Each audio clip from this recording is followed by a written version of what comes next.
उसके बाद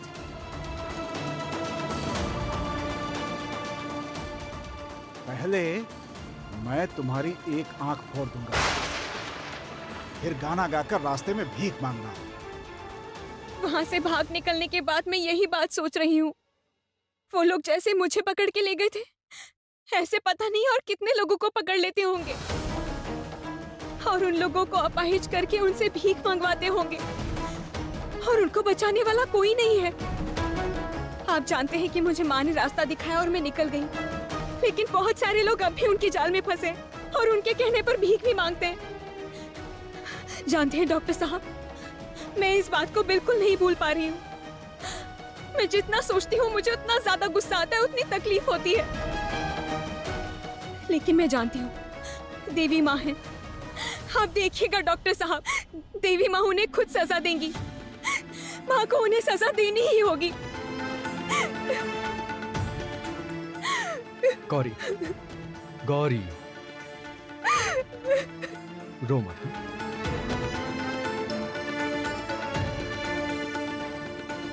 तुम्हारी माँ उन्हें सजा देंगी या नहीं देंगी मैं नहीं जानता, लेकिन मैं इसका अंत करके रहूंगा।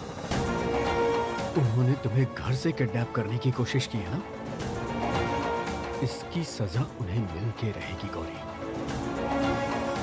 और मुझे लगता है इस किडनैपिंग की तैयारी उन्होंने पहले से करके रखी थी। मतलब मुझे जानबूझकर उठवाया गया था डॉक्टर साहब? हाँ, तुम ही सोचो ना गौरी, वो लोग घर से तुम्हें उठा के लेके चले गए और फिर उन्हें ये कैसे पता चला कि तुम्हारी शादी कब है और तुम्हारे माता पिता कब आ रहे हैं? वही तो, मैंने तो ऐसे कभी सोचा ही नहीं। इस प्लान में जरूर कोई जान पहचान वाला है गौरी।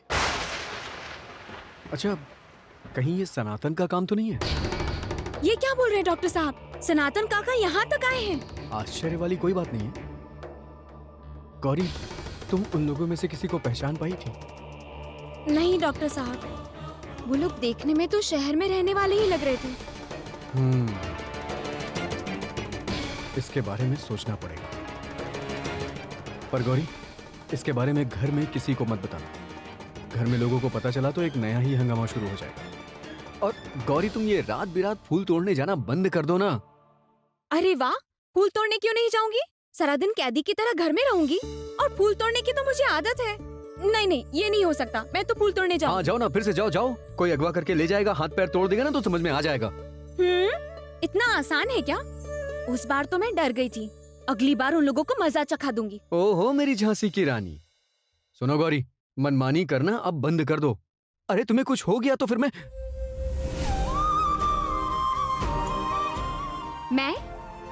क्या डॉक्टर साहब? आपको मेरी बहुत चिंता होती है ना? अरे यार गौरी, तुम इतनी चंचल लड़की हो, तुम्हें लेके फिक्र तो होगी ही ना। तो क्या इसका मतलब मैं फूल तोड़ने नहीं जाऊं? घर में रहते रहते मेरा दम घुटने लगता है यहाँ पर। ये आपको पता है क्या? मैं गांव में कितना घूमती फिरती रहती थी और यहाँ पर। अच्छा ठीक है, तुम फूल तोड़ने चली जाओ। अब मैं गेट पे सिक्योरिटी बढ़वा दूंगा। डॉक्टर साहब बाहर से चाहे जितने कठोर दिखे, लेकिन अंदर से बहुत नरम दिल है। ये देखो, अरे इन दोनों को तो अलग ही नहीं कर पा रहे। जब देखो दोनों साथ में ही है। चलो यहाँ पर। अरे सुनिए तो मेरी बात तो। हाँ ईशान, तुम अब ऐसे बिल्कुल नहीं रह सकते। ईशान सुनो, तुम्हारी काल रात्रि है आज, मतलब आज रात से लेकर कल सुबह तक तुम गौरी का चेहरा नहीं देख सकते, समझे? हाँ, कल सुबह से पहले अगर तुमने गौरी का चेहरा देखा और ये बात अगर छोटी माँ को पता चल गई कि तुमने नियम को तोड़ा है, तो वो घर में तांडव मचा देंगे। अरे चाचू, वो देखो, देख रहे हो उसे? सुनते ही चेहरा घुमा लिया उसने। अरे गौरी, ऐसा कुछ भी नहीं है। सच कहूँ तो ये लोग तुम्हें डराने के लिए ऐसा बोल रहे हैं। नहीं डॉक्टर साहब, नियम तो नियम ही होता है और उसे मानना ही पड़ता है। बस हो गया, देख लिया ना। इसीलिए मैं तुम लोगों से कह रहा था कि इसके सामने ऐसी कोई बात मत कहना, लेकिन तुम लोग मेरी बात सुनते ही नहीं हो। अब उससे क्या हुआ? एक रात अलग रह के थोड़ी परेशानी उठा लो ना। हाँ, नियम को तो मानना पड़ेगा। चलो हमारे साथ। कहाँ आप लोगों के साथ? पागल हूँ क्या मैं नहीं जाऊंगा। आप लोग मेरी टांग खींचेंगे। नहीं, मैं नहीं जाने वाला ना, बिल्कुल नहीं। ईशान, अरे सुनो ना। गौरी, जाओ अब जाके तुम फ्रेश हो जाओ, ठीक है? सच में तुम तो बहुत थक गई होगी, अब थोड़ा सा रेस्ट कर लो, ठीक है? अब हम लोग चले? चलो चलो।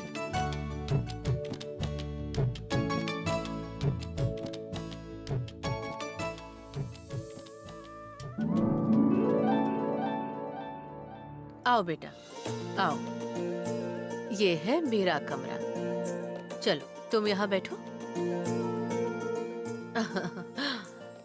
आज रात ना तुम मेरे कमरे में सोओगी, ठीक है? अच्छा ठीक है। तुम बैठो, मैं तुमसे बात करते करते अपना पान बना लेती हूँ। हाँ ये देखो, ये है मेरी पानदानी। छोटी दादी, हाँ? मैं आपके लिए पान बना दूं? अरे तुम क्यों बनाओगी, मैं खुद बना लूंगी।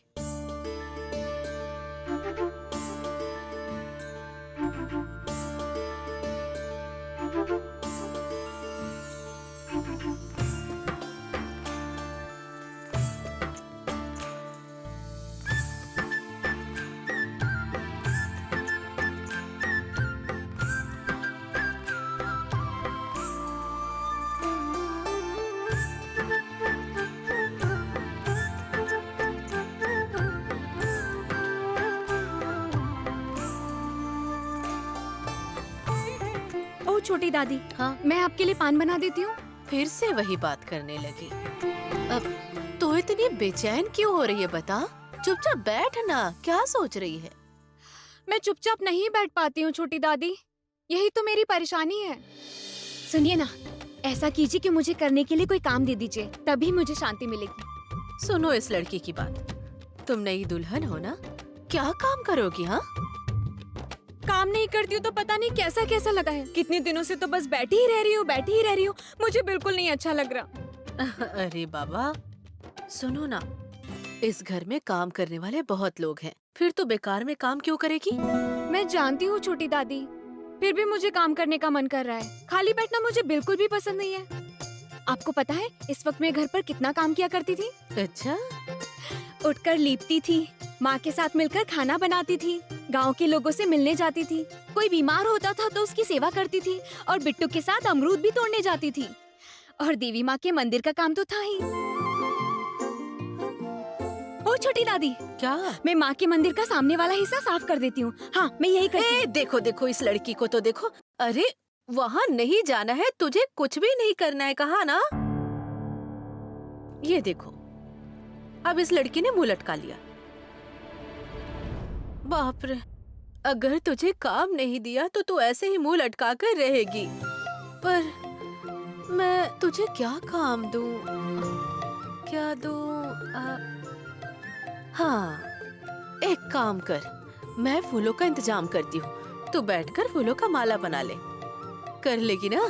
हाँ बिल्कुल बना लूंगी। मैं तो माँ के मंदिर में माला बनाती थी, माँ से बातें करती थी। मैं जाकर फूल लेकर आती हूँ, ठीक है? तो बाहर क्यों जाएगी? तुम मंदिर में बैठकर माँ के सामने बैठकर माला बना ले। क्यों? ये तो और भी अच्छा है। जाती हूँ, मैं माँ के मंदिर में जाती हूँ। चलती हूँ दादी। हाँ हाँ, आराम से आराम से। तुम पागल है। पागल लड़की है एकदम।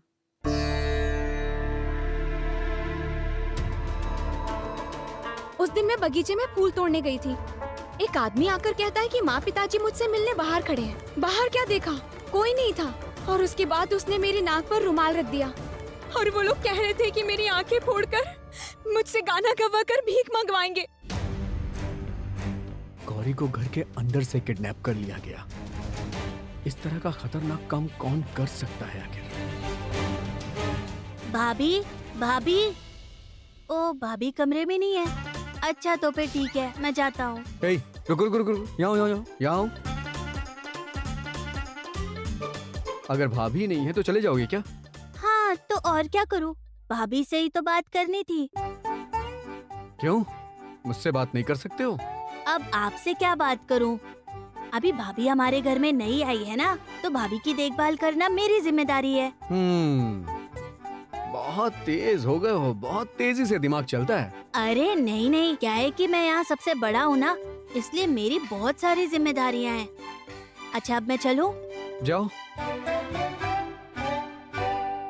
ओह, बाप रे बाप, भैया तो सच में हमेशा सीरियस मुंह बना के रहते हैं, एकदम टेढ़े उल्लू की तरह।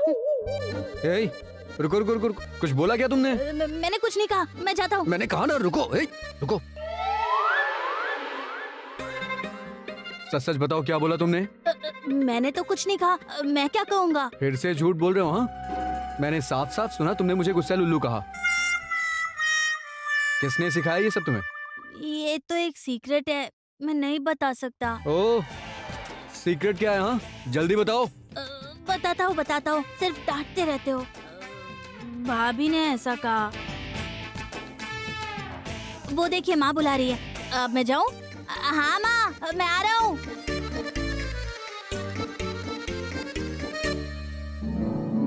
इस लड़की ने ना सब कुछ सिखा दिया है।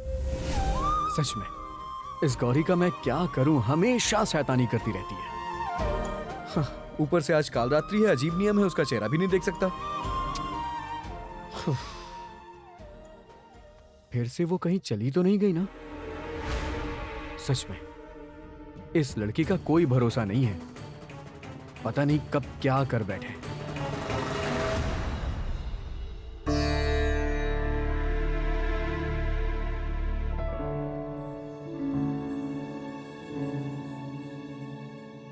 अरे वो तो नीचे भी नहीं है।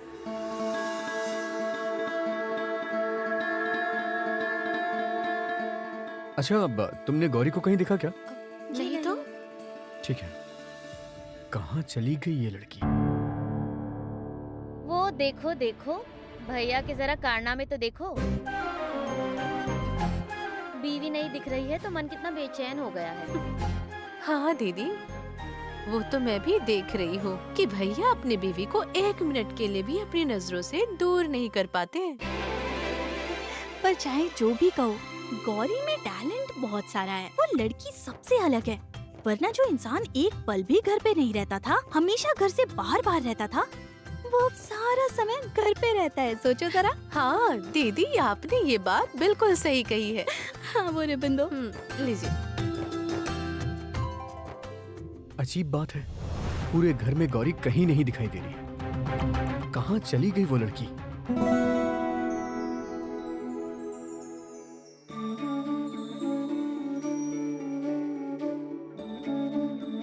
कितने दिनों बाद आपके पास आकर बैठी हूँ माँ। इस घर में आने के बाद तो आपसे ठीक से बात भी नहीं हो पाई। कितनी सारी बातें कहनी है। आज मुझे मौका मिला है ना, इन फूलों को गूंथते गूंथते आपसे थोड़ी बातें कर लेती हूँ, है ना माँ?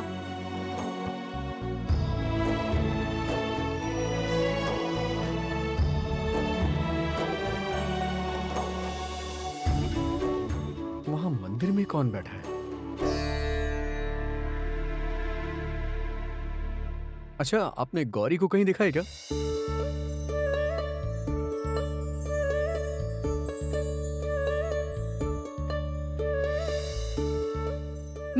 मेरी पत्नी कहते रहते हैं और अपनी पत्नी को ही नहीं पहचाना। ठीक है, फिर मैं भी आपसे दूसरे की पत्नी की तरह ही व्यवहार करूंगी। इसीलिए मैंने घूंघट कर लिया है।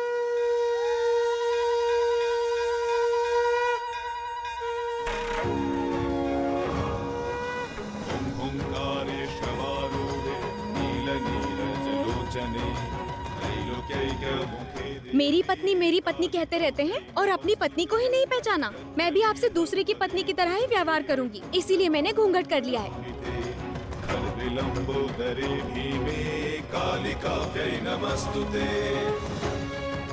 किसके घर की बहू हो तुम?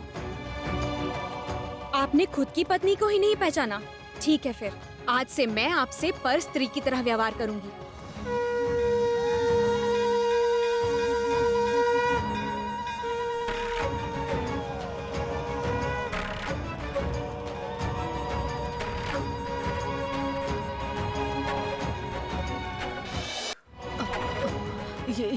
ये क्या? ये मैं क्या देख रही हूँ?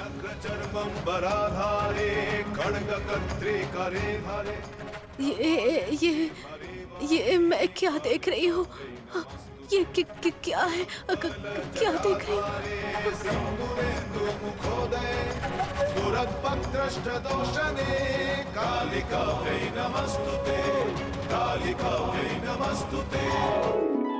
बहुत बातें करना सीख गई हो ना। चलो अंदर चलो। शाम को यहाँ आकर के बैठ गई हो। नहीं डॉक्टर साहब, आप जाइए। आपने सुना नहीं, आज काल रात्रि है, आज पति का चेहरा नहीं देखते। गौरी, मैं तुम्हें अपने पास आने को नहीं बोल रहा हूँ, अंदर जाने को बोल रहा हूँ। गौरी देख रही हो ना, शाम हो गई है। मैं बोल रहा हूँ ना अंदर चलो, कहीं कुछ हो गया तो फिर। अंदर चलो।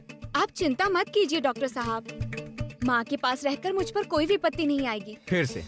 फिर से तुमने माँ शुरू कर दिया। गौरी, ये सब मुझे बिल्कुल अच्छा नहीं लगता। मेरी बात क्यों नहीं मानती हो तुम? हमेशा ऐसी बदतमीजी क्यों? अशुभ वाली बात नहीं है डॉक्टर साहब, नियम। और आप तो जानते हैं, नियम मानने के लिए मैं हमेशा तैयार हूँ।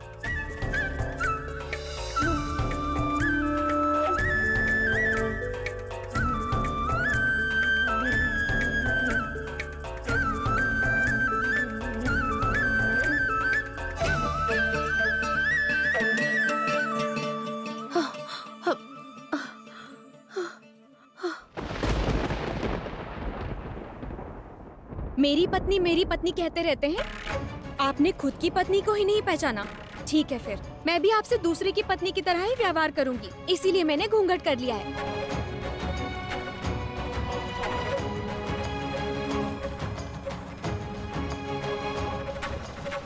फिर से वही घटना। ये बात मैं कैसे बताऊं? कैसे बताऊं? इसका मतलब क्या है? क्या हुआ है? हाँ? ऐसे क्यों कर रही हो? नहीं, नहीं, कुछ नहीं, कुछ नहीं।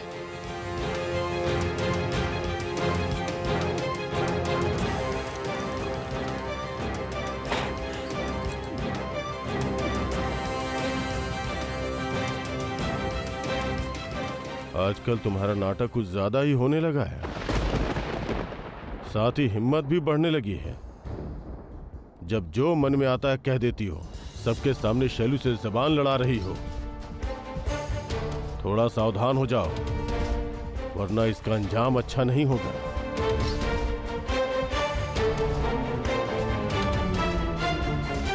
नहीं, मैंने जो मंदिर में देखा है, ये बात किसी को नहीं बता सकती।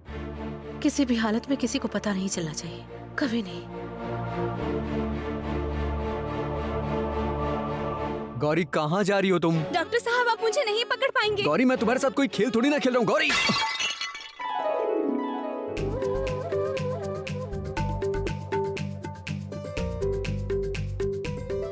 अरे क्या हो गया? अरे किस चीज की क्या आवाज हुआ? थी? अरे बाप रे। अच्छा। अब समझ आ गया कि ये कैसे टूटा होगा। जरूर ईशान और गौरी खेल रहे होंगे। मुझे भी ऐसा ही लग रहा है। क्यों ईशान, तुम दोनों तो अलग ही नहीं हो पा रहे हो? अरे आप भी ना। अब चाचा करने का क्या फायदा है? अब तो ये टूट ही चुका है। जब देखो चाचा। देवी माँ, ये मैंने क्या कर दिया? डॉक्टर साहब की बात मान लेती तो ऐसा नहीं होता। ऐसा क्यों किया तुमने? हाँ, क्यों बार बार मना करने के बावजूद भी बात नहीं मानी? काल रात्रि में क्यों मिले तुम दोनों? तुम्हें नहीं पता कि इस रात अगर पत्नी अपने पति का चेहरा देख ले तो पति के लिए अपशगुन होता है?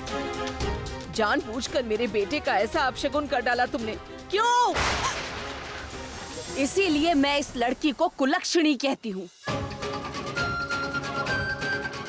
शैलमा, मेरा विश्वास कीजिए, डॉक्टर साहब ने मेरा चेहरा नहीं देखा है। मैंने अपने चेहरे पे घूंघट कर लिया था। झूठ बोल रही हो तुम।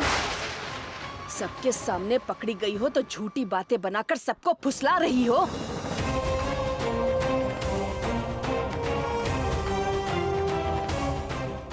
बेशर्म लड़की, मेरे सामने खड़े होकर झूठ बोलने में जरा भी डर नहीं लगा तुझे? अगर वो झूठ बोलेगी तभी तो डरेगी ना बुआ जी। गौरी सच कह रही है। फिर से तू इस लड़की की तरफदारी कर रहा है? आखिर क्या कर सकता हूँ बुआ जी, वो मेरी पत्नी जो है।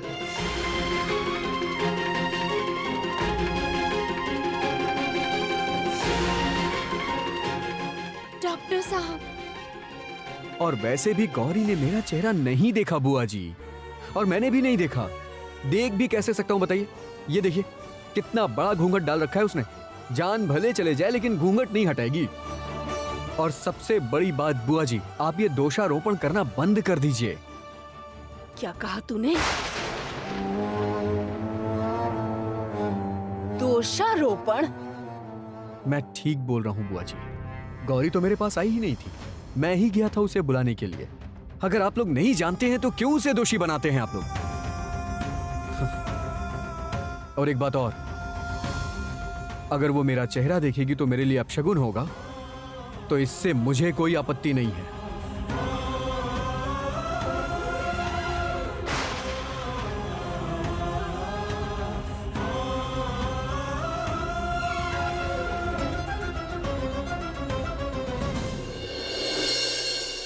अरे लगता है ईशान ने फिर से शैल की बेइज्जती कर दी। चलो ठीक है, मुझे कुछ काम है, मैं जा रहा हूँ। रुको ईशान, तुम्हें भले ही आपत्ति ना हो पर मुझे तो आपत्ति है।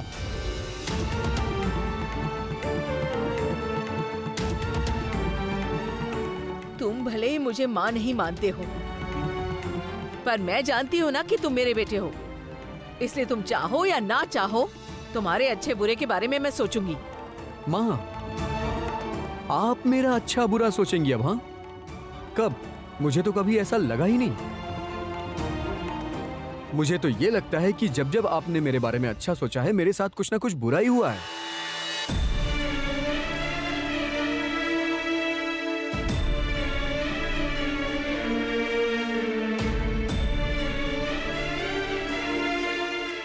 ईशान, तुमने इतनी बड़ी बात मुझसे कह दी। मैं तो बोलना भी नहीं चाह रहा था, इसलिए मैं दूर दूर रहता था। लेकिन आप ही बार बार मुझे छेड़ने के लिए क्यों आ जाती हैं? क्यों बार बार अधिकार जमाती हैं अपना? ए देबू, सुन, देख जरा ये सब फिर से क्या शुरू हो गया है। पता है, ये रोज रोज के झगड़े मुझसे सहे नहीं जा रहे हैं। और माँ भी बिल्कुल कम नहीं है। भाई को बेकार में क्यों परेशान करती है बताइए तो। बड़े पापा आप जाइए ना, नहीं तो ये झगड़ा और बढ़ जाएगा, रुकेगा नहीं। देखिए, मैंने आपसे पहले भी ये कहा था और अभी भी कह रहा हूँ, प्लीज मेरे मामले में अपनी टांग मत अड़ाया करिए आप। ठीक है ईशान, इन सब को लेकर अब कोई बहस करने की जरूरत नहीं है। ठीक है, थोड़ी गलतफहमी हो गई है, वो सब याद रखने का कोई फायदा नहीं है। ठीक है ना, अभी जाओ तुम अपने कमरे में जाओ, और बड़ी बहू तुम भी अपने कमरे में जाओ। सारे नियम कानून बेकार हैं। पत्नी पति का चेहरा देखेगी तो अमंगल हो जाएगा। अरे क्यों? पति का अकेले ही नुकसान क्यों होगा? पत्नी क्या कहीं से पकड़ के आई है? इसीलिए मुझे ये सारे नियम कानून बहुत बेकार लगते हैं। अरे ईशान, तुम इन सब के बारे में क्यों सोच रहे हो? हाँ, अब इन सब को लेकर के हल्ला करने का क्या मतलब है, बोलो? देबू, ईशान को इसके कमरे में लेकर के जाओ।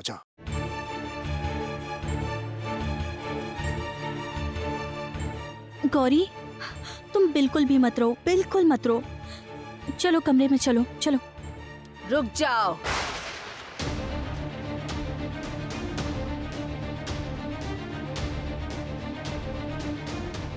इतना बड़ा अपराध करके इतनी आसानी से मुक्ति नहीं मिल सकती तुम्हें।